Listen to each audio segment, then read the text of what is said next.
ثم لآتينهم من بين أيديهم ومن خلفهم وعن أيمانهم وعن شمائلهم ولا تجد أكثرهم شاكرين.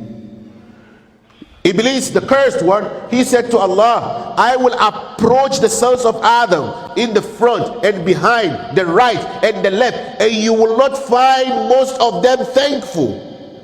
Brothers and sisters, watch this. Iblis did not say, وَلَا تَجِدُ أَكْثَرَهُمْ مُسْلِمِينَ وَلَا تَجِدُ أَكْثَرَهُمْ مُؤْمِنِينَ وَلَا تَجِدُ أَكْثَرَهُم مُحْسِنِينَ. But he said, وَلَا تَجِدُ أَكْثَرَهُمْ شَاكِرِينَ. Do you know why? Because ash-shukru consists of everything in Islam. Giving thanks to Allah is admitting that Allah is your creator. He is your sustainer. He is your provider.